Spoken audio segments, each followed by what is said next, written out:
Maravilha, maravilha. Estamos iniciando mais um podcast na sala com o pastor. E que alegria receber você aqui mais uma vez. Que Deus em Cristo possa te abençoar poderosamente, tá bom? E obrigado. Obrigado por estar aqui conosco. Obrigado por nos dar a oportunidade de entrar aí no seu lar. Se você estiver num ônibus, nós estamos sendo uma companhia para você também, né?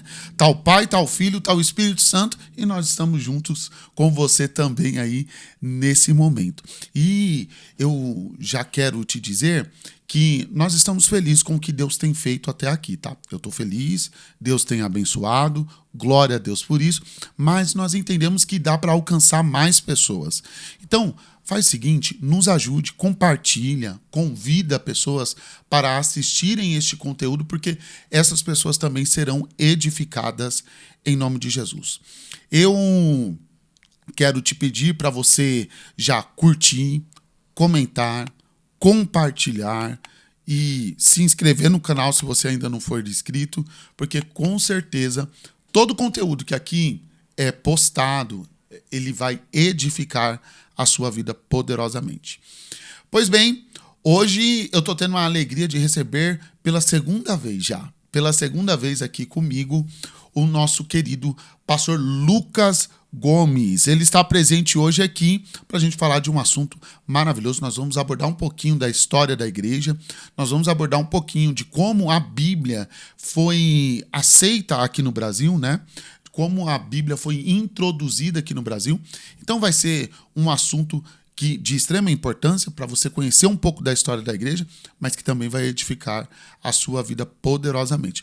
Pastor Lucas, seja muito bem-vindo ao podcast, mais uma vez, a segunda vez, glória a Deus por isso, e espero que o senhor tenha gostado já do primeiro... Senhor não, você é muito novo para falar senhor assim, né? Fica um negócio mais sério, né? Mas fico muito feliz por recebê-lo aqui a segunda vez e espero que o primeiro episódio tenha um agradado. Afinal de contas, você aceitou o convite é porque agradou, né? E para a gente falar sobre um assunto tão importante como esse. Quer dar suas considerações iniciais? Por gentileza, se sinta à vontade. Pastor, muito obrigado pelo convite, pelo espaço. Eu que me sinto lisonjeado em participar. Quando a gente estuda muito, a gente fica se contorcendo em casa por uma oportunidade para falar. Então, vir aqui falar, para mim, é uma terapia, tá bom? Muito bom, obrigado. A você que está acompanhando, Deus abençoe. Muito obrigado também. E, obviamente, um beijo para minha esposa, para o Heitor, para a Helena que está a caminho. E vamos, pastor. Eita. Eu tenho certeza que vai ser um momento ímpar e abençoador para muitas pessoas. Glória a Deus, glória a Deus. Pastor Lucas, vamos dar início então aqui na nossa conversa, que é importante, né, nós abordarmos esse assunto. Pois bem, a gente sabe que o cristianismo em si, ele se desenvolveu praticamente ali na Europa, né, com o amplo domínio da Igreja Católica no início. E esse evangelho, às vezes, a gente não entende, mas o desenvolvimento dele foi a duras penas. Muitos foram os sacrifícios para que hoje nós tivéssemos um exemplar da Bíblia nas nossas mãos, não é? E todo esse contexto, é importante nós termos o conhecimento dele. E é por esse motivo que o senhor está aqui hoje. Eu quero te pedir para dar uma introdução, nos ajudar, primeiro, a ter um conhecimento básico, né, a respeito desse tema, ainda que básico, mas vai nos ajudar também a conhecer um pouco mais da história da igreja. Por gentileza, fale para nós como foi introduzida a Bíblia aqui primeiro na Europa, né, e depois aqui no Brasil. De que forma que os fatos aconteceram? Muito bem. Eu vou pegar uma história, vou contar uma história que, para mim, ela divide o antes e o depois da divulgação das escrituras na Europa. As pessoas veem, obviamente, como marco para a divulgação das escrituras, ela chegar nas mãos do povo, a Reforma Protestante, sim, em 1517. Mas tem um fato muito curioso e importante que aconteceu aí mais ou menos 2 séculos depois, no país de Gales. Acredito que você que acompanha já tenha ouvido falar sobre Mary Jones. Até conversávamos um pouco nos bastidores sobre ela.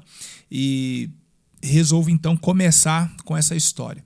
Mary Jones é uma menina que vivia no país de Gales e ela ouvia as histórias bíblicas na sua igreja. E o maior desejo, então, era ela poder ler as suas próprias histórias. Ela não queria apenas ouvir, ela queria ler.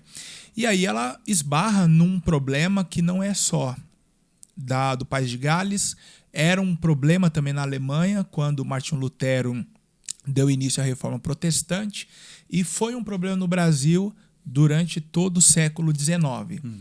O analfabetismo, quase não sai. A maior parte da população não sabia ler ou escrever. E era o caso dela. Então, essa foi a primeira barreira, e aos 10 anos de idade surgiu a oportunidade para ela aprender a ler e escrever. Poucos meses, ela já conseguiu ler alguma coisa e se sentiu motivada agora muito mais para ter a sua própria Bíblia. Qual é o segundo problema que ela se esbarra? O valor da Bíblia. Porque, veja, em 1517 acontece a Reforma Protestante, as traduções começam a acontecer na velocidade da luz, vamos assim dizer, não só por causa da reforma, mas porque a imprensa tinha sido recém-inventada por Gutenberg. Sim. No final do século XVI, do século XV. Mas mesmo assim, ter uma Bíblia nas suas mãos era muito difícil, porque era muito caro. Sim. Então não eram todas as pessoas e não era acessível. Então ela começou a fazer alguns pequenos trabalhos na sua região, a cortar lenha, vou aqui explorar mais, tomar conta de crianças, e enfim. E por esses pequenos trabalhos ela ia ganhando uma moedinha, ela ia ganhando um dinheiro. No segundo ano que ela estava juntando dinheiro, ela abriu o cofre para ver o cofre enquanto tinha, se decepcionou porque ainda faltava muito para ela chegar ao valor de uma Bíblia. No terceiro ano, juntando dinheiro, o pai adoeceu e ela teve que pegar metade daquele valor para ajudar dentro de casa. Então, assim, as fontes a qual pesquisei não fala os valores, mas imagine, uma pessoa que trabalha 3 anos, claro que pequenos trabalhos, o dinheiro é pouco, mas a metade ajudar dentro de casa, ou essa família é muito pobre, ou ela já tinha juntado muito dinheiro e a Bíblia valia ainda muito mais. Sim. Ela usa parte desse dinheiro, o que a obriga a trabalhar um tempo a mais para recuperar esse valor que foi gasto dentro de casa. O total é 5 anos que ela junta dinheiro para essa primeira Bíblia. E aí ela procura o pastor dela, na cidade dela, e diz, olha, eu estou com dinheiro para comprar a Bíblia. Só que aí vem a triste notícia, qual é? O pastor informa, aqui nós não temos Bíblia. Temos a do culto, uma ou outra pessoa possui. Se você de fato quiser comprar uma Bíblia que não é vendida aqui, é em tal cidade. E aí a distância era de 40 quilômetros. Meu Deus. E aí ela teve que escolher, ou ela paga a passagem para ir até lá e gasta o dinheiro da Bíblia, ou ela vai a pé. E aí ela escolheu ir a pé, e para não gastar os sapatos, ela foi descalça.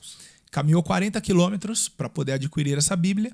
E quando ela chega na cidade do pastor que era colportor, que vendia Bíblias, vem então outra triste notícia. Não havia mais nenhum exemplar para ser vendido.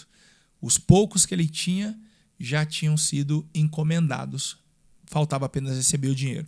E aí ela se desespera, começa a chorar e compartilha a história com ele.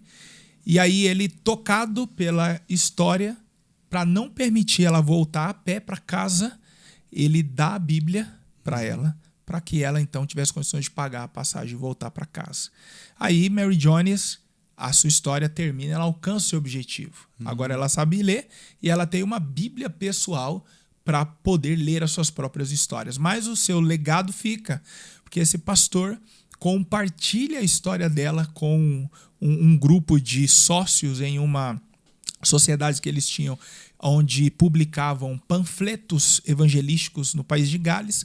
E então, ao serem tocados, eles decidem, a partir daquele dia, traduzir e distribuir gratuitamente Bíblias no país de Gales, para que nunca mais uma pessoa desejosa por ler a Bíblia fosse impedida de ler por causa do seu valor. Mas, na reunião, alguém disse assim, se vamos fazer isso por Gales, por que não fazer pelo mundo?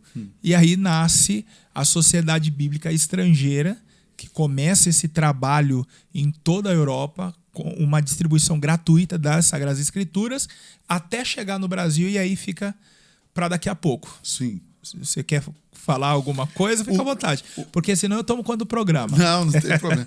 O que me chama a atenção é o desejo. Sim.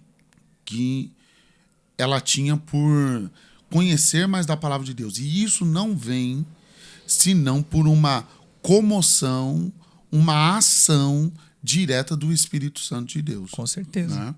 Então, andar 40 quilômetros descalça para ter um exemplar da Bíblia, isso daqui é a obra do Espírito Santo, da regeneração da pessoa, da transformação. Né? Espetacular isso. É espetacular. A gente vê o poder do evangelho na vida de alguém, né, pastor Lucas? Exato. O que me toca é porque hoje nós não somente temos um exemplar, como vários. Eu não sei quantas Bíblias o senhor tem, mas em casa eu devo ter um pouco mais de 10. Eu tenho algumas aí. São tantas Bíblias hoje, olha em que mundo nós vivemos, que de repente uma pessoa que jamais ouviu a história de Mary Jones ou pensou nas dificuldades que alguém teve para possuir a Bíblia, pôde fazer uma comparação com o seu tempo. Hoje é tanta Bíblia que eu digo, pastor, que só falta a Bíblia do desviado. Tem a do obreiro, tem a da mulher, tem do evangelista, tem do pregador, sim, da mulher que ora, do marido que ora. Só falta do desviado. É verdade. Daqui a pouco, quem sabe, alguém vai ter ideia. Então, assim, a história dela é maravilhosa. E antes da história dela, então, eu tenho até umas curiosidades aqui para trazer para o seu público, pastor. Pode trazer. O senhor tem uma audiência qualificada que certamente vai gostar. Eu falei que 1456 foi a invenção da imprensa. Então, o primeiro livro a ser publicado foi a Bíblia. Uhum. E isso foi um divisor de águas, porque até então o material a qual a Bíblia era feito eram em pergaminhos. Uhum. E aí o que acontece? Não só era caro, como a sua produção era demorada. Então, a partir disso, eu vejo Deus colocando as suas mãos na história. E a primeira vez que eu vim aqui, nós conversávamos da razão de eu ter escolhido estudar história. Hoje eu sou licenciado em História, sou professor de História, e a razão foi para mim poder entender melhor a história da igreja. E quando eu me debrucei nos fatos históricos, eu comecei de fato a perceber a mão de Deus na história. Porque o surgimento da imprensa vem em um momento em que o mundo está passando por transformações, não só políticas, como também religiosas, mas essa produção em massa das Sagradas Escrituras fez com que pessoas que não tinham antes acesso à Bíblia por causa do valor, agora tivesse, mas permanece ainda muito cara. E aí, a partir daí, o Martinho Lutero vai fazer a sua própria tradução da Bíblia para o alemão. E uma curiosidade, que o Martinho Lutero ele não foi o primeiro a traduzir a Bíblia para o alemão. Já tinham feito pelo menos umas 18 traduções. Mas por que a de Lutero se tornou a mais comum? A imprensa contribuiu no quê? Na distribuição desse exemplar. Mas por que a dele se tornou mais comum, mais usada? Por causa do método com que ele traduziu. Como que eram as traduções antes, pastor? Eles traduziam no literal. Então, era palavra por palavra. Imagina, você tem a questão da falta de leitura. Sim. Você tem a questão de que poucos têm o acesso. E a dificuldade na leitura, então era um livro até meio que rejeitado. E era a igreja medieval, ela exercia um certo monopólio. Então, somente padres, bispos poderiam ter um exemplar das Sagradas Escrituras. O que o Martinho Lutero faz? Ele não traduz literalmente. Ele pega a língua comum das pessoas e traduz para essa linguagem comum. Então, ele não usa palavras literais. Ele adapta essas palavras, certo? E aí, então, quando aqueles que sabiam ler têm a oportunidade de ler, se torna um texto mais agradável. Acessível. Né? Então, o texto de Martinho Lutero ganha o mundo. Né? E aí, meados do século XVI, a igreja medieval, então, católica, ela reage. Aí formam-se os concílios para proibir no mundo católico a leitura dos textos protestantes. E aí, a partir daí, então, começam as perseguições ao texto, porque onde descobriam que havia Bíblias, elas eram queimadas, os seus tradutores eram mortos, vendedores eram mortos. Então, havia ali um entendimento de que a Bíblia ela deveria ser destruída. E por que isso? Porque entendiam que a força agora do protestantismo, mas também não era algo novo. Já desde quando a igreja era perseguida, ali até o início do século IV, Diocleciano, por exemplo, o imperador romano, entendia que a Bíblia tinha que ser destruída porque ela fortaleceu o cristianismo. Então, sempre houve essa mentalidade. Vamos destruir a Bíblia, porque se destruir a Bíblia, acaba o cristianismo. Mas a verdade é que não sabiam que claro que as escrituras é a base do cristianismo, mas o que fortalece o cristianismo é o túmulo vazio. É verdade. Glória a Deus por isso. Com Bíblia na mão ou sem, Sim. O que alimenta o cristianismo é a certeza de que o túmulo ainda está vazio. Jesus ressuscitou. É verdade. É verdade. Uma coisa que me chama a atenção nessa questão que você trouxe para nós é a sabedoria e a perspicácia de Lutero, né? Lutero ele conviveu dentro da Igreja Católica e ele sabia desse monopólio, como ele era regido, né? E essa sensibilidade que Lutero foi adquirindo também, acredito, pela ação do Espírito Santo na vida dele, ele conseguiu enxergar a necessidade do povo em ter acesso a essa palavra, né? Em ter acesso às Escrituras, só que da forma que estava não dava, né? Então ele facilita, ele coloca possibilidades daquele povo conseguir ter um entendimento da palavra, coisa que até então era somente pelos padres, era somente pelo clero, né? E isso, para mim, mostra aquilo que você estava falando agora há pouco. A mão de Deus.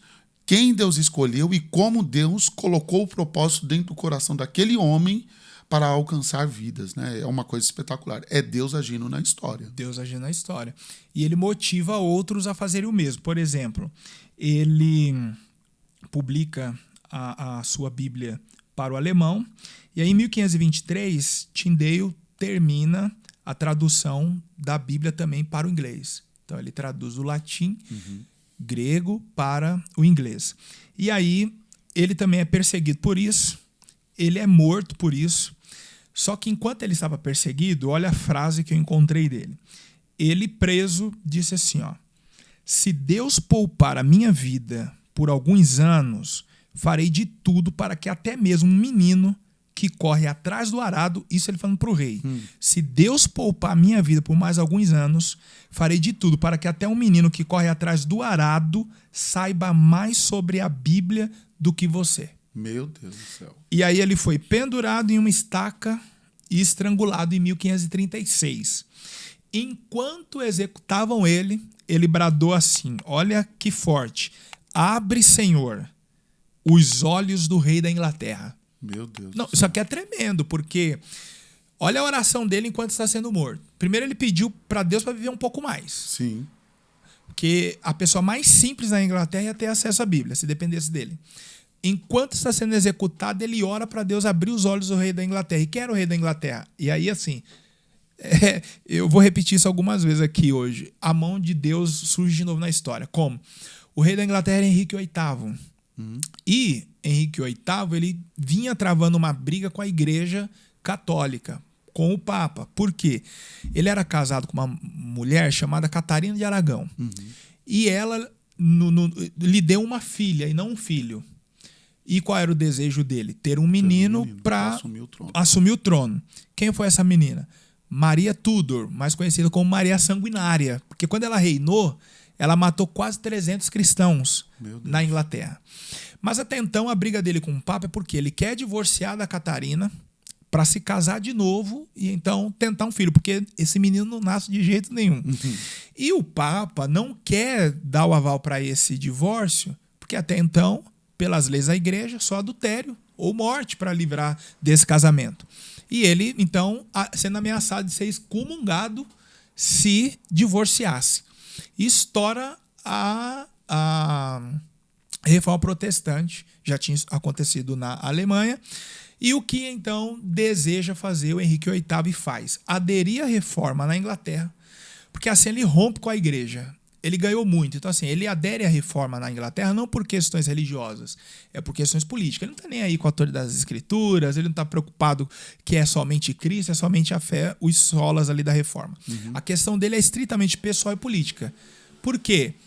Quando a reforma começa, o próprio Martinho Lutero, que era um monte de casa.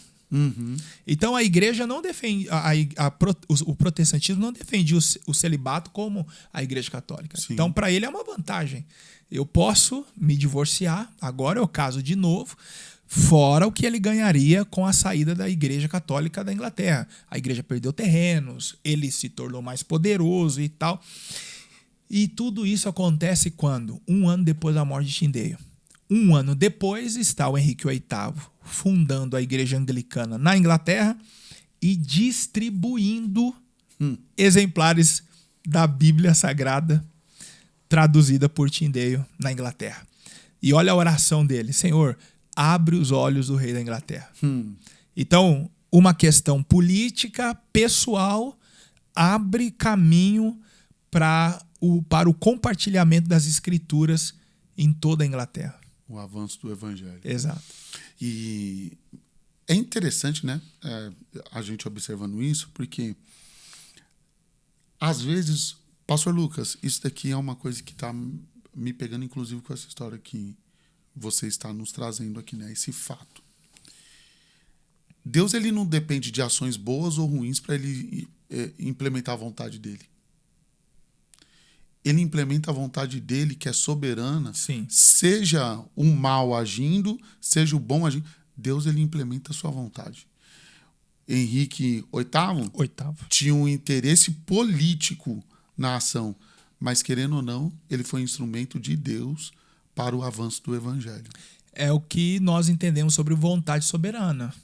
Se estão acontecendo coisas boas ou ruins, a vontade de Deus impera. Está tudo debaixo da vontade dele. E quem sabe, como o Mardoqueu falou para Esther, Deus não colocou Henrique VIII no trono para esse tempo. Não é? Quem sabe Deus não colocou para esse tempo. E a Inglaterra, ela ganha assim, uma importância muito grande nessa questão das escrituras, porque de lá surge essas questões de traduções da Bíblia, se espalhar pela Europa. E a história do cristianismo com essa família não para por aí, porque aí entra o momento em que, estudando a história e a teologia, eu pude perceber que os cristãos, eles foram, ora, perseguidos na Europa e, ora, eles foram perseguidores. E aí eu me refiro aos protestantes. Então, a Inglaterra, ela vive qual momento? O Henrique VIII, ele adere ao protestantismo e funda a igreja anglicana. Só que a igreja anglicana, inclusive eu achei uma, eu não sei se é a Avenida João Dias, mas é em Santo Amaro, passei lá em frente e eu vi uma igreja anglicana. É difícil, né? Muito difícil. E realmente a estética do templo é muito semelhante à das igrejas católicas. Então, a igreja anglicana, ela não é vista por católicos como uma igreja católica e também, na época, ela não era vista pelos protestantes como uma igreja protestante. Porque o modelo de governo dentro da igreja anglicana é episcopal, da igreja católica, e a liturgia do culto era luterana. Então, na verdade, era uma mistura. Essa igreja, ela nasce com miscigenada, é uma mistura. E aí o que acontece? O Henrique VIII, ele então morre, e ele, antes de morrer, teve o tão sonhado filho que ele queria, o Eduardo VI. E aí esse Eduardo é protestante. Então ele torna, assim como o pai, o protestantismo a religião oficial da Inglaterra. E aí o que acontece? São os católicos que começam a passar um aperto lá. Por quê? Ou você vira católico, ou você sai da Inglaterra. Henrique VIII sai, chega a irmã dele a assumir o trono, a Maria Sanguinária, que eu comentei. E aí ela é católica. Então ela vai lutar para restaurar o catolicismo na Inglaterra. E aí o que ela faz? Começa a perseguir protestantes. Ela mata pelo menos uns 300 protestantes. só em 5 anos de reinado. Aí ela morre, a irmã mais nova assume, a Elizabeth I, protestante. Então imagina a perseguição que sofreram os católicos. Mandou matar também muitos católicos, ou se tornavam protestantes. Até então, o poder sair das mãos dessa família, que era a família Tudor, e passa para uma outra família, Stuart. E aí o Brasil começa a se aproximar dessa história. Porque no final do século XVII, um general, se assim posso dizer, chamado Oliver Cromwell, ele assume o poder porque a monarquia foi destituída. Decapitaram o rei lá nessas brigas religiosas. Sim. Porque até mesmo os protestantes brigavam entre si. Porque os reis da dinastia Stuart começaram a perseguir os protestantes, os puritanos, porque eles não queriam aderir e ser membros da igreja anglicana. Por que eles diziam? Vocês não são protestantes, vocês se parecem com católicos. Né? Então, assim, ou vocês são protestantes ou vocês são católicos, decidam. Isso para os reis era uma ofensa. E os puritanos, eles ganharam fama, porque o nome puritano vem de santidade, esse rigor com a vida espiritual. E aí, então, eles foram perseguidos lá por anglicanos. Aliás, tem uma história linda sobre os puritanos, né? Da forma com que foi se desenvolvendo eles, sobre o relógio de oração, né, que eles tinham. Isso. É espetacular. Eles realmente buscavam uma vida de santidade, uma vida totalmente voltada para Deus. Tem até uns certos exageros ali também da parte dos puritanos, né? Exatamente. E aí, esse Oliver, ele, pensando em questões políticas, puramente políticas, em atacar Holanda, atacar França, que o Napoleão vinha desbravando a Europa, conquistando tudo, ele promulga uma lei chamada Atos de Navegação. O que isso queria dizer? Primeiro, isso queria dizer que nenhum navio poderia chegar no porto ali da Inglaterra se não fosse navio inglês. Então é uma medida protecionista, ele quer destruir as potências da época, por exemplo, a Holanda, onde quer comercializar com a gente aqui, você até pode, mas esse navio será inglês. Então, por que ele está fazendo isso? Para enfraquecer a economia holandesa. E aí, nesse mesmo governo, ele dá ordem para todas as nações amigas da Inglaterra fechar os portos para a França, porque ele quer enfraquecer a França também. E aí o Napoleão Bonaparte entra, vamos supor assim, em contato com o Dom João, rei de Portugal, príncipe em Portugal, e vai lá e diz assim, olha, se você fechar os portos, obedecendo à Inglaterra, eu vou bombardear Portugal. Então, poxa, e agora? Vou ter que abrir os portos e permitir, então, que os franceses venham negociar conosco aqui. Aí os ingleses dizem assim, se você abrir os portos, nos desrespeitar e abrir os portos para os franceses, nós é que vamos bombardear Lisboa. Então, o príncipe fica entre a cruz e a espada. Se eu abro, sou bombardeado. Se eu fecho, eu sou bombardeado também. Qual que é a saída? A saída é aceitar uma proposta da Inglaterra. E qual é? A família real ser escoltada até o Brasil, e aí eles protegerem a família real e os portos continuarem fechados para os franceses. Mas em troca disso, o que os ingleses exigem? Eles exigem não apenas poder fazer negócios com Portugal, mas também fazer negócios com todas as províncias, todas as colônias portuguesas, e isso inclui o Brasil. E aí entra num momento assim espetacular da história, porque até 1808, então a gente está falando aí desde que Brasil vira colônia de Portugal, 1530, até 1808, então são 300 anos aproximadamente, a Bíblia protestante era um livro proibido dentro do Brasil. Então, a única Bíblia a qual era permitida a sua circulação aqui era a Bíblia de um padre português chamado Antônio Pereira de Figueiredo. Então, era uma Bíblia católica.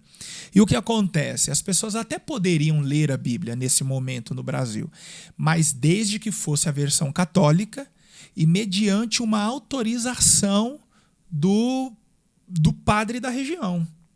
Rapaz. Então, os protestantes orientados por aquela sociedade bíblica que eu falei que surgiu por causa de Mary Jones, contrabandeavam Bíblia no Brasil. Então, como que eles faziam? Eles não podiam vir pelo porto, os portos brasileiros. Por quê? Só podia chegar no porto brasileiro navios portugueses. Sim. Nenhum outro país podia entrar no Brasil. Então, o que eles faziam? Eles iam para o Paraguai, e aí já desde essa época o Paraguai já estava introduzindo algumas coisas ali, introduzindo algumas coisinhas no Brasil. É. Então eles iam para o Paraguai e por terra entravam pelo sul do Brasil e contrabandeavam essa Bíblia aqui dentro. E aí o que acontece? Não era permitida. E aí, quando eles se deparavam com alguma pessoa que eles queriam vender a Bíblia e ela dizia assim: não, eu só posso ler a Bíblia católica. O que eles faziam? Eles davam, então, uma Bíblia católica, a do Antônio de Figueiredo, e a partir dessa Bíblia pregavam o Evangelho. Olha só. Então, existe relato de muitas pessoas que se converteram a Cristo a partir da leitura das Bíblias católicas. Mas a protestante era proibida a sua entrada, a sua comercialização no Brasil. E aí onde eu vejo a mão de Deus de novo na história. Com essa escolta inglesa da família real para o Brasil, porque aí eles chegam aqui em janeiro de 1808, qual é a exigência? Vocês terão que abrir os portos brasileiros para nós negociarmos. Então, assim, para a Inglaterra foi um negócio muito grande, porque muitos portos na Europa foram fechados com medo dos franceses. Então, a Inglaterra perdeu um certo mercado consumidor, mas agora negociar com o Brasil, olha o tamanho dessa terra. Verdade. E outras colônias portuguesas, então a Inglaterra se consolida ainda mais como uma potência no cenário político. E então, quando Dom João assina os tratados, os acordos para abrir os portos, não só para os ingleses, mas para todas as nações que fossem amigas dos ingleses, é nesse momento que a Bíblia ela passa a ser comercializada no Brasil de uma forma legal. Espetacular. Porque agora é um produto legal. Os navios podem chegar nos portos com produtos estrangeiros e comercializar dentro do país. Deus purinho no negócio. Então, quando eu vi isso, eu falei assim, eu preciso tornar isso público, porque quando a gente fala de história, as pessoas não gostam, na sua maioria, de história, porque é nome de gente que já morreu, evento que para eles não traz nenhum impacto ou transformação para os dias atuais, mas veja como esse evento dialoga diretamente não só com as transformações políticas, econômicas, históricas do nosso país, mas também está calçando uma avenida, e eu diria mais, para o movimento pentecostal que viria um século depois. Sim. Porque quando Daniel Berg e Gunnar Wingren chegam no Brasil, a leitura da Bíblia já é permitida, a Bíblia protestante já está nas mãos de todas as pessoas, é muito bem aceita, não existem barreiras para a propagação do Evangelho. Pelo menos não na parte realmente do conhecimento adquirido. Exato. Já, né? Agora, pastor, uma coisa que me gera curiosidade aqui. Nesse período, a Bíblia está chegando, o protestantismo está tendo uma maior liberdade aqui no Brasil. Quais das comunidades protestantes que mais estão ganhando campo aqui no Brasil, nesse período aqui, por enquanto o pentecostalismo ainda não chegou? Quais são as igrejas que estão permeando por aqui? Sim. Olha, o primeiro culto protestante, eu tenho aqui a sua data. O primeiro culto protestante, seu registro é de 1557. Certo. Então isso quer dizer que 27 anos depois do Brasil ter se tornado colônia de Portugal. E aí, que momento é esse na história? Aquele que talvez lá no fundamental, no ensino médio, você ouviu falar sobre o Brasil Antártica, da França Antártica. É o momento em que os franceses assumem a liderança do litoral brasileiro, muito especialmente ali a Baía de Guanabara, Rio de Janeiro. E aí quem é que chega junto com esses franceses tentando dominar o Brasil? Chega junto ali calvinistas. Então eles realizam na Baía de Guanabara o primeiro culto protestante. Calvino fica sabendo disso, fica super empolgado, manda uma comitiva de outros missionários para cá. Mas a dominação francesa do litoral brasileiro não demora muito tempo. Eles passam pouco tempo. Mas alguns calvinistas ficam na região. E aí, o que acontece? 100 anos depois, a gente chega a 1630, aí acontece a chegada dos holandeses no Nordeste brasileiro. A Holanda invade o Nordeste brasileiro e aí vira aquele período na história chamado de Brasil holandês. É aproximadamente aí 24 anos. Mais uma vez, nós temos uma presença protestante no país, porque até então, majoritariamente, 100% católicos. Então, mais uma vez, as escrituras sendo propagada, divulgada. Então, as igrejas que vão chegar nesse momento, principalmente do século XIX, quando acontece essa abertura dos portos para algumas nações europeias, são presbiterianos, batistas, congregacionais. Então, eles começam a vir para o Brasil. E também, depois da abertura dos portos, nós temos alguns momentos importantes, como quando o Brasil vira império em 1822. Em 1824, Dom Pedro I ele promulga a primeira Constituição do Império. E aí, nesse documento, o que acontece? O protestantismo, que antes era ilegal no Brasil, agora ele passa a ser tolerado. Então, na Constituição do Império, primeiro, Dom Pedro ele já concede uma tolerância religiosa. Então, para quem está assistindo possa entender qual é a diferença entre tolerância religiosa e liberdade religiosa, que é o que nós vivemos hoje, uma liberdade religiosa. Na tolerância, você pode exercer a religião que você quiser, mas não de maneira pública. Então, é nesse momento que a cruz desaparece dos templos protestantes. Entendi. Mas nos nossos templos também haviam a cruz. Então, o que a lei dizia? A Constituição dizia que os templos protestantes não poderiam ter aparência exterior de igreja. Então, quando a gente fala de igreja católica, qual a imagem que vem na nossa cabeça? A cruz, o sino, né, os desenhos ali do lado de fora e tal, os vitrais. No entanto, as igrejas protestantes não poderiam ter aparência exterior. Então, agora, ninguém mais é perseguido no Brasil por ser cristão. Qual é o problema aqui? É se você torna isso público. Então, você pode cultuar na sua casa, mas praticar o protestantismo, você não pode. Agora, peraí. A Igreja Católica continua tendo Dominando. A liberdade dela. Sim. Inclusive, poderia se declarar como católico. Já o protestante, não. Ele tinha essa limitação.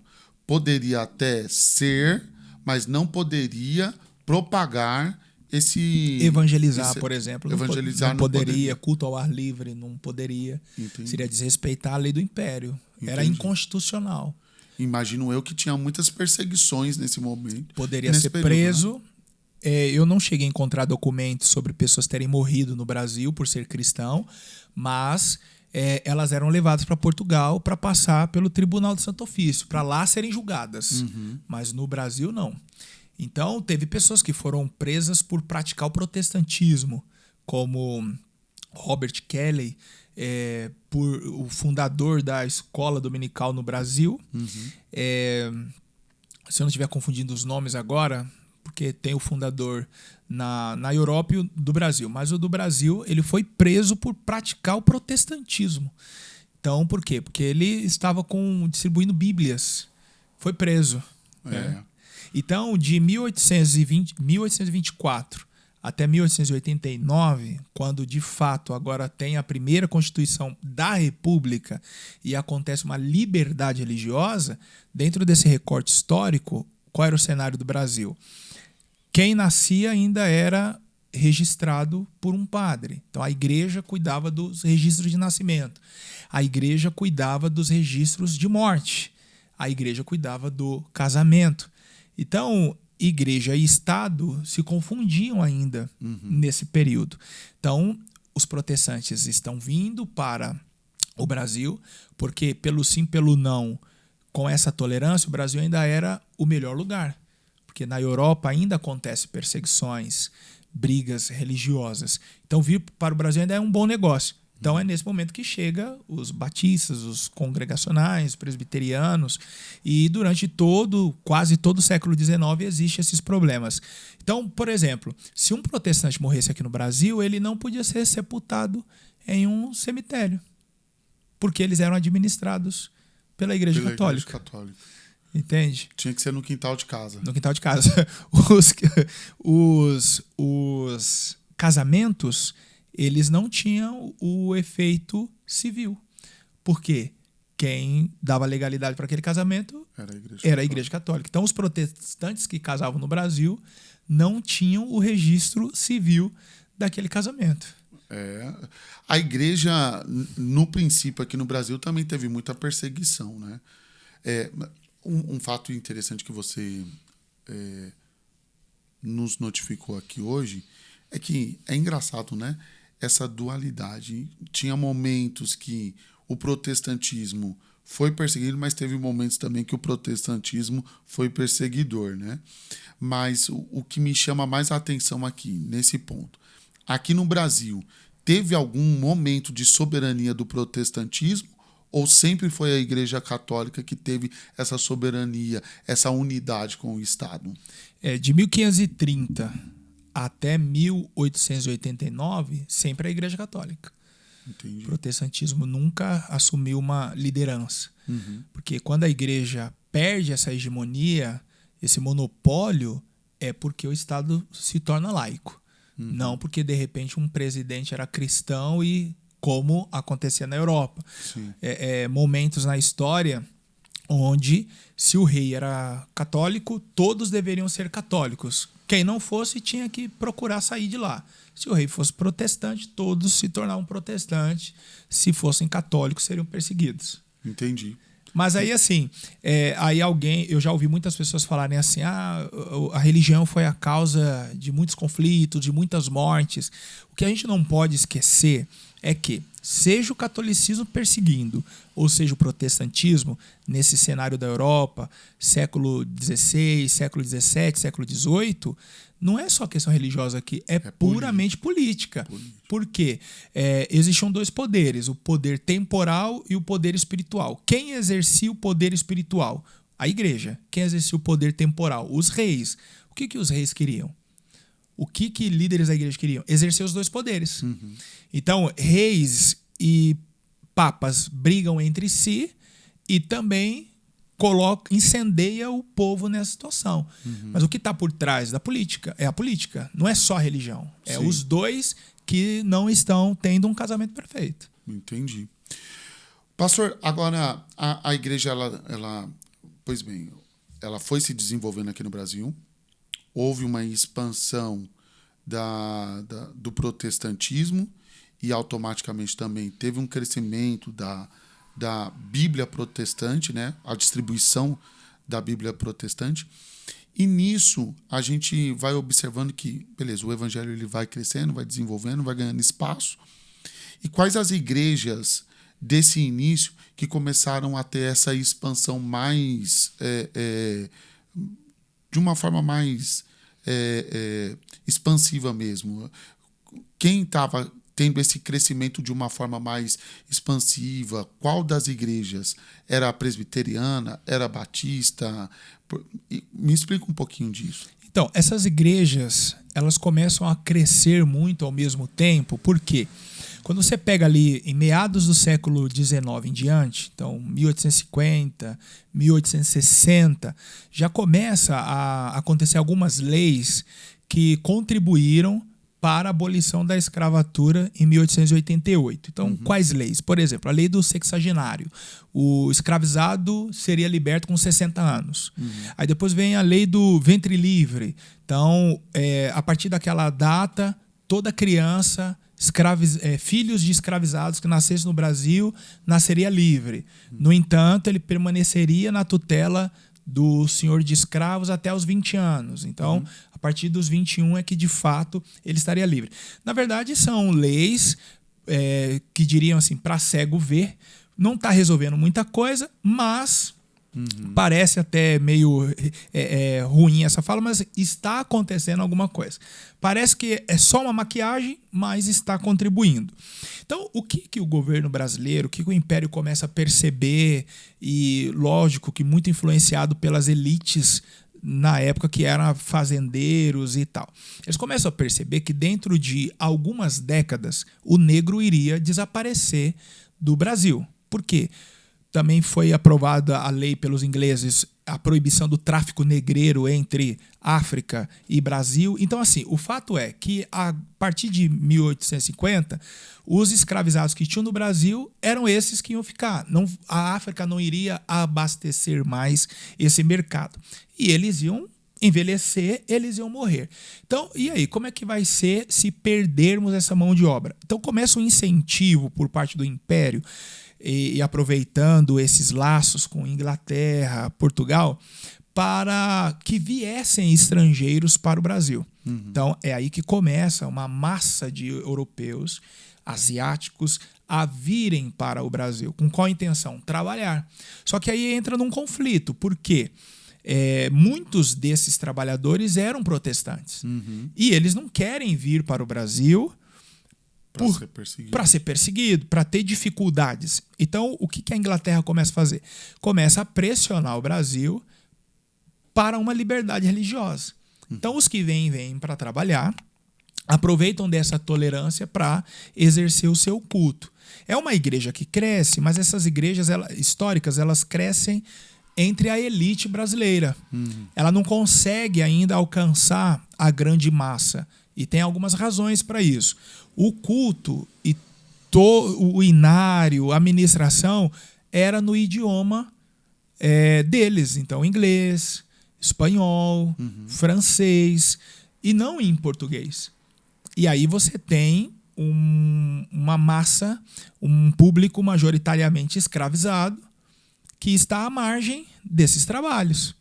Não frequenta, porque eles não falam inglês. Sim. Eles não falam o espanhol. Então, eles ficam distantes. Então, essa igreja ela começa a crescer entre a elite. Por um lado, isso é positivo, porque é essa mesma elite que vai livrar muitos dos protestantes em situações em que eles foram presos, perseguidos por praticar o protestantismo, por serem descobertos, por estarem contrabandeando Bíblia. Então, é essa mesma elite que vai, em alguns momentos, livrá-los aí da dificuldade. Então, quanto mais a gente se aproxima do século XX, mais estrangeiros estão chegando no nosso país para trabalhar, e boa parte deles são protestantes. Então, não é um grupo, não é uma igreja que avança na direção dos nativos, são estrangeiros que estão alimentando e fazendo essa igreja crescer. Interessante. Agora, isso é interessante também, né? A igreja protestante estava cometendo o mesmo erro da igreja católica até então, que era se tornar uma igreja elitizada, né? Uma igreja só para um grupo de elite, acabando não propagando o evangelho para os necessitados, que é o propósito do evangelho, né? E quando que isso começa a mudar? Quando dá a mudança dessa chave? Por exemplo, está vindo muito estrangeiro para o país, né?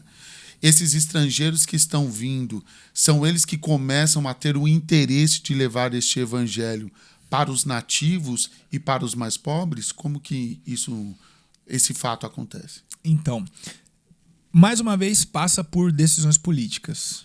1889 acontece o golpe, o Brasil se torna agora uma república. Dom Pedro II foge, abandona o trono, porque senão enfrentaria problemas, né? Seria capturado, muito provavelmente, enfim. E aí começa a república no Brasil. Em 1891 é então promulgada a primeira Constituição do Brasil República. E aí nessa Constituição é que estará as leis que tornam agora o Estado laico. Então agora o Estado já não é mais católico. A grande questão aqui é porque no Império houve muitos problemas, porque o imperador interferia na igreja, a igreja querer interferir no império. Então, uma das razões também para o império do Dom Pedro II ter caído é que a igreja se colocou ao lado dos republicanos para tirar o imperador, porque ele estava influenciando muito dentro da igreja. E aí, a república torna, então, o Estado laico e concede a liberdade religiosa. Por quê? Abrindo o país para essa questão religiosa, mais estrangeiros viriam para o nosso país. E qual é a intenção de que esses estrangeiros venham? Para que eles substituam uma mão de obra escrava. E o que acontece? Também havia algumas teorias sociais de que quanto mais brancos viessem para o país, eles iriam se relacionar também com esses negros. Seus filhos nasceriam mulatos, esses mulatos se casariam com brancos e dentro aí de 100 anos não haveria mais negro no país. Porque qual que é a ideia? A ideia é fazer com que o Rio de Janeiro vire uma Paris, uma Londres, uma cidade europeia, para que esses europeus se sentissem em casa e aceitassem trabalhar no país. Então essa coisa começa a mudar porque no início do século XX esse incentivo permanece para a vinda desses estrangeiros. O país está sendo desenvolvido agora na questão da industrialização, porque a produção do café, principalmente em São Paulo, era muito forte. Então, o que os fazendeiros eles começam a fazer? Eles começam a investir em transporte, então, linha ferroviária. O país está se desenvolvendo, está crescendo. Certo. Então, quem é que vem nesse grupo para o país? Claro que com motivações missionárias, mas aproveitando essa abertura. Daniel Berg e Gunnar Wingre. Então, eles chegam no início do século XX, nesse momento efervescente do país, na questão econômica, política, liberdade religiosa, igrejas já tendo a sua oportunidade de atuar aqui, tanto que eles vêm para uma igreja batista, certo? Então já existe uma liberdade de você pregar nas ruas, de você sair para evangelizar. O Daniel Berg, ele era colportor, então ele viajava pelos interiores do país vendendo bíblias e pregando evangelho. Muitas igrejas foram abertas no interior do país a partir dessa atividade de vender Bíblia, de vender as Sagradas Escrituras, e ali já se estabelecia uma oportunidade para pregar o evangelho. Meu Deus, isso é bênção demais. Então, Daniel Berg e Gunnar Wingre foram os precursores, obviamente, do pentecostalismo, mas eles também foram canais para que este evangelho começasse a alcançar as classes mais pobres do Brasil, né? Sim. Tem um escritor que eu gostaria de indicar a leitura, Marcos David Oliveira. Tá. O título do livro é A Religião Mais Negra do Brasil.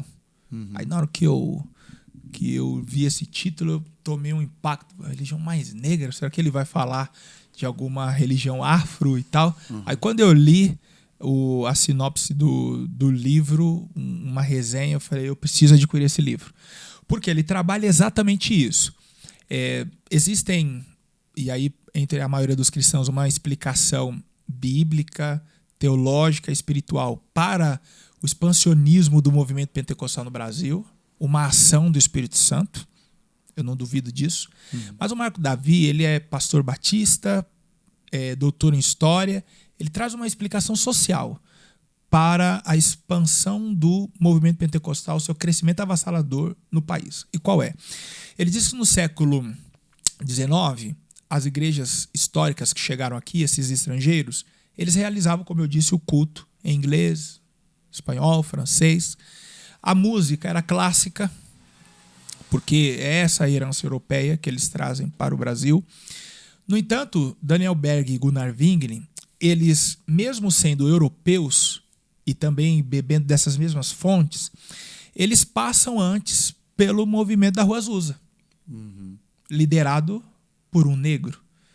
Uma igreja majoritariamente negra. Pessoas baixa renda, pobres. E aí, quando eles vêm para o Brasil, eles já vêm com uma mentalidade diferente.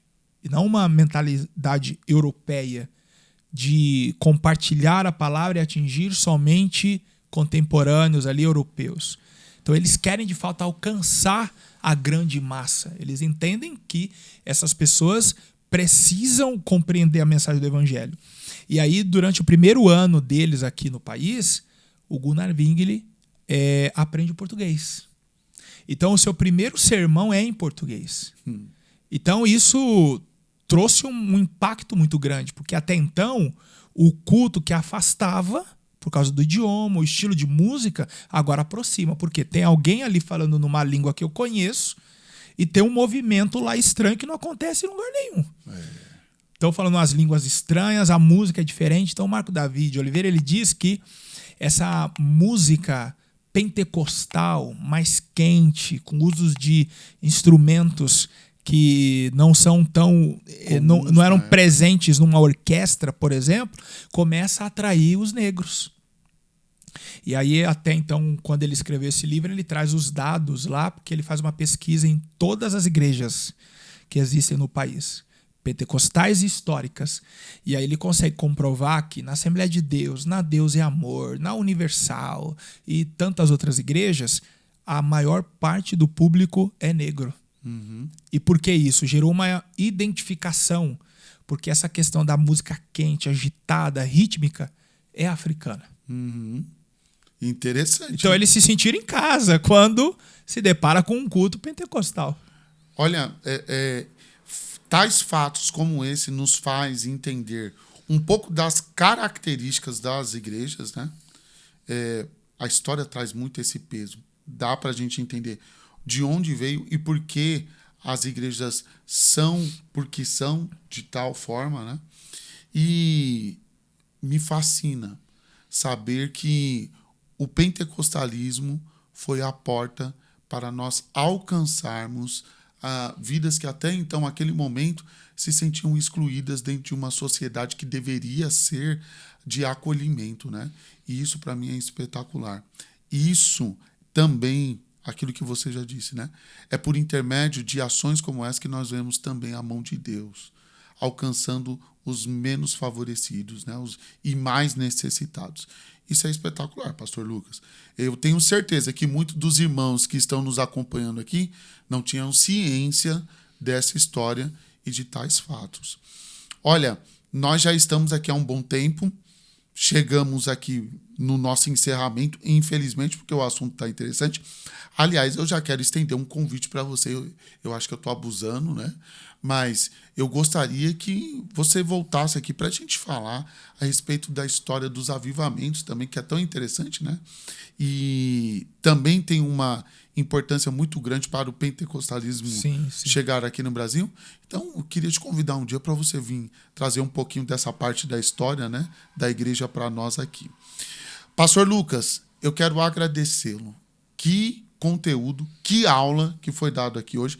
Ei, você se sentou agora dentro de uma sala de teologia e teve uma aula aqui com o professor Pastor Lucas. Então, aliás, é bom nós mencionarmos aqui, ele é professor, dá aula, ele tem um seminário teológico, né?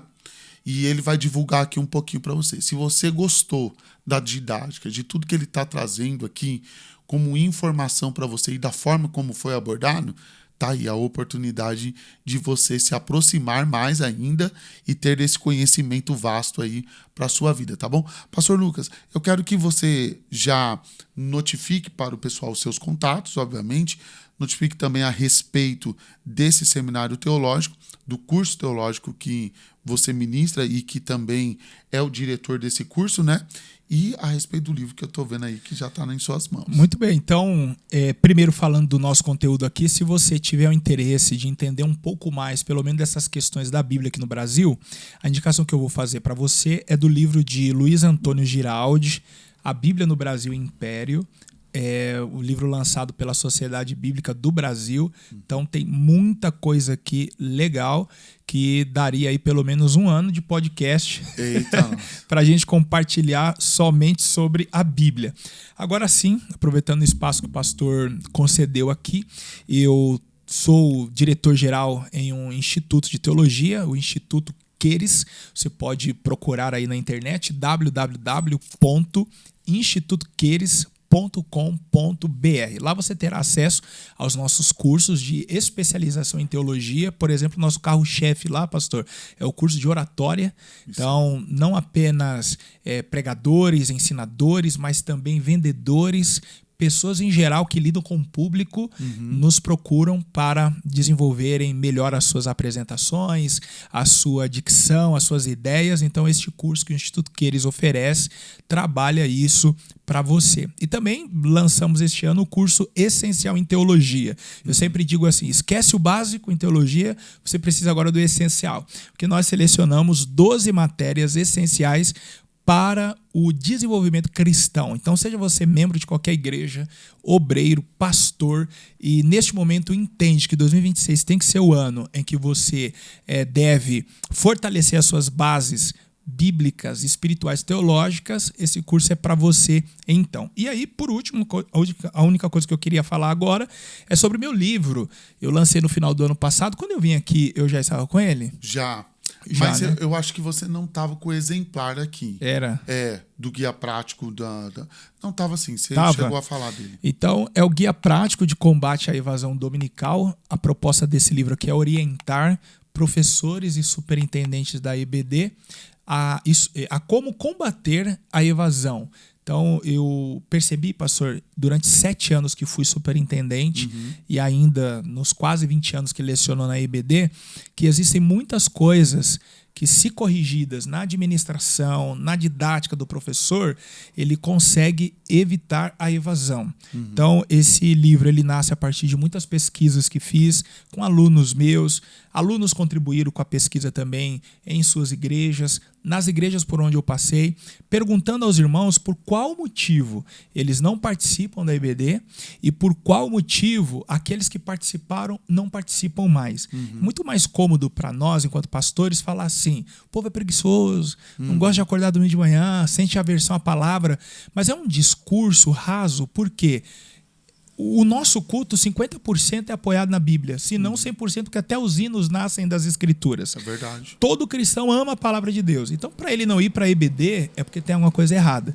Então, aqui eu trago esses problemas que foram corrigidos e testados. Se o senhor me permitir, eu deixo o link. Isso. E aí o pastor coloca na descrição do vídeo. Vou colocar. E você poderá então adquirir o seu guia prático de combate à evasão dominical, recebendo em qualquer lugar do Brasil aí a um frete bem pequenininho. Boa, boa. Agora imagine você tendo o pastor Lucas como professor. Olha que coisa boa, né? E ainda tendo como professor de escola dominical. Com certeza a sala era cheia. Tamanho conhecimento que o pastor Lucas tem e você pôde comprovar isso aqui nessa noite. Pastor Lucas, muito obrigado por essa oportunidade, mais uma vez, por trazer um conteúdo tão maravilhoso e nos ajudar, enriquecendo o nosso conhecimento e também ajudando ainda mais a fortalecer a nossa fé, né? Afinal de contas, tais fatos que foram apresentados aqui nos mostram o quão importante foi a história, né, para o nosso crescimento espiritual, o conhecimento da história para o nosso crescimento espiritual. Que Deus em Cristo te abençoe poderosamente. Espero você aqui mais uma vez, mais 2, mais 3. Quanto Deus permitir e você tiver vontade, eu estou te esperando aqui para a gente ter esse bate-papo. Viu? Amém, obrigado. Se Jesus não voltar logo, que é o nosso desejo, teremos essas oportunidades. Obrigado mesmo de coração. Amém. Eu sei o quanto tudo isso aqui é importante para você. Sim. Então, certamente as pessoas são selecionadas. Sim. E isso me deixa feliz por Glória ser a Deus. uma dessas pessoas. Obrigado mesmo. Glória a Deus, glória a Deus. Um fato importante que ele notificou aqui, né? De fato a volta de Jesus está muito próxima, né? Os sinais nos mostram isso e nós estamos aguardando ansiosamente. Meus irmãos, que Deus em Cristo vos abençoe. Obrigado por ter participado aqui conosco, tá bom? Obrigado por estar até aqui, neste momento do encerramento aqui do nosso podcast. Deus abençoe a sua vida poderosamente. Eu quero te estender mais uma vez o convite. Curta, comente, compartilhe, se inscreva no canal e nos ajude a propagar a mensagem aqui. Eu vou lançar um desafio aqui, tá, pastor Lucas?